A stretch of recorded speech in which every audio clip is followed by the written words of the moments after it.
Olá, gente, tudo bem com vocês? Hoje vamos falar sobre a peste negra.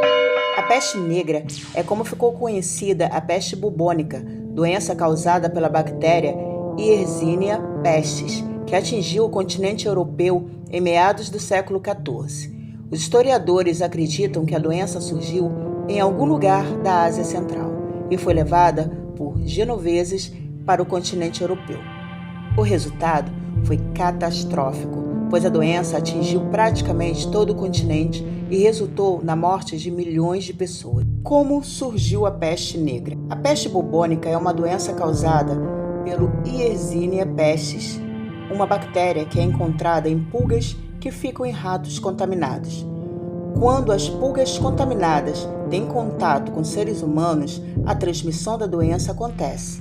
A partir daí, a peste pode ser transmitida de humano para humano, pelas secreções do corpo ou pela via respiratória. A peste negra foi um surto de peste bubônica que atingiu a Europa ao longo do século XIV, resultando na morte de pelo menos 1/3 da população. Os historiadores acreditam que a peste negra surgiu na Ásia Central. Existem inúmeras teorias sobre o lugar específico onde a doença surgiu, mas a mais aceita sugere que o lugar de origem é a China e que durante muito tempo a peste tenha atuado exclusivamente na Ásia Central.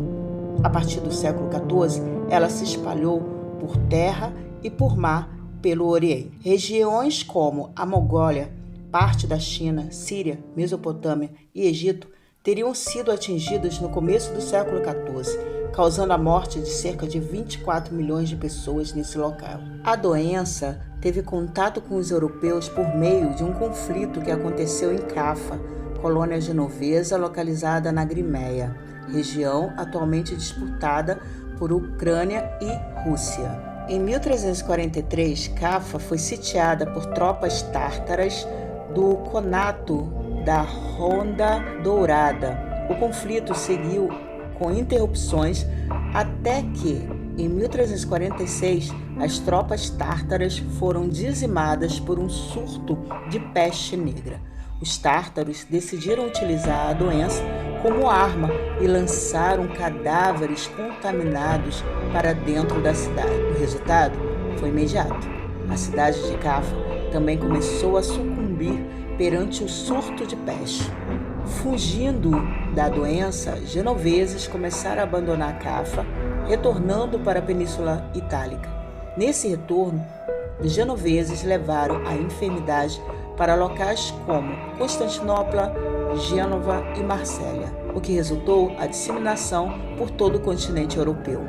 A partir dos portos no litoral mediterrâneo, a peste negra difundiu-se pela Europa. Em 1347, a doença chegou a Sicília, ilha ao sul da Península Itálica. Em 1348, chegou a Marsella, sul da França. Em 1349, alcançou Gênova e o norte da Itália. E a partir daí, espalhou-se por toda a Europa. A difusão dessa doença levou morte por todo o continente europeu, uma vez que ninguém sabia o que causava. Isso, naturalmente, fez surgir todo tipo de especulação a respeito das causas da peste. Alguns falavam que era um castigo divino, por exemplo, outros acusavam os judeus de serem os responsáveis. Logo, a Europa identificaram que a doença era altamente contagiosa. Uma das formas de contágio é respiratório. Assim, uma pessoa infectada pode facilmente transmitir por via respiratória ou por suas roupas, por exemplo, a doença para outro. A peste negra atuava de maneira fulminante e a pessoa que a contraía falecia em questões de dias. A peste transmitida pelas vias respiratórias é conhecida como peste pneumônica. Segundo o historiador Hilário Franco Júnior, a pessoa doente falecia em até 3 dias depois de contrair. Com o tempo, os médicos perceberam que o contato com os doentes e com os corpos dos mortos não deveriam acontecer.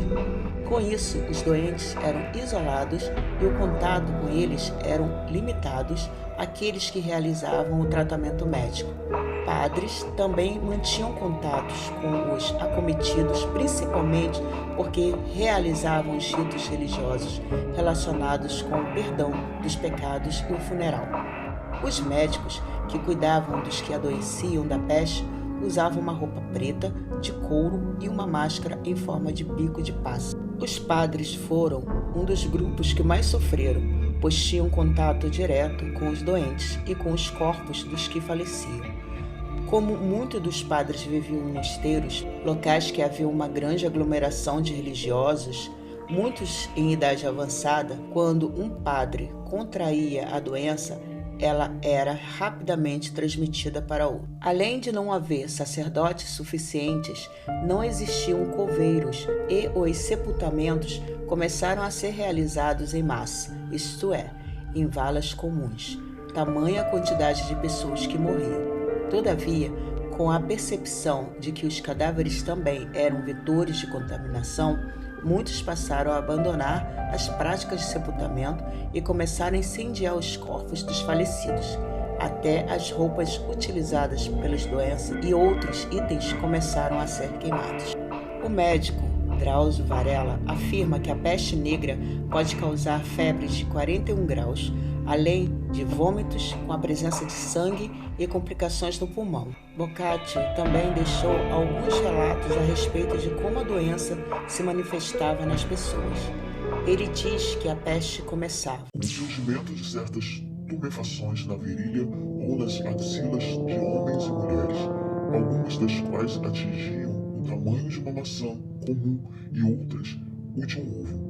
Umas mais e outras menos, e a elas o povo dava o nome de bubões. E os referidos bubões mortíferos não se limitavam a duas citadas partes do corpo. Em breve espaço de tempo, começaram a nascer e a surgir indiferentemente em todas as outras partes, após o que a qualidade da enfermidade começou a mudar, passando a manchas negras ou lívidas, que em muitos surgiam nos braços, nas coxas e outras partes do corpo, umas grandes e ralas, outras diminutas, espessas, e, tal como ocorrera e ainda ocorria com os bubões, tais manchas eram indício inegável de morte próxima para todos aqueles em que aparecesse. Por meio desse relato, podemos perceber que as regiões inchadas do corpo, por causa da doença, eram chamadas de bubões.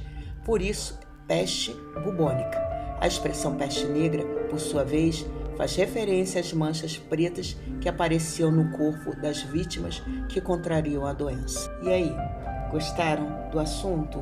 Muito interessante, né? Se você gostou, você compartilha e dá o seu like, tá bom? Beijos!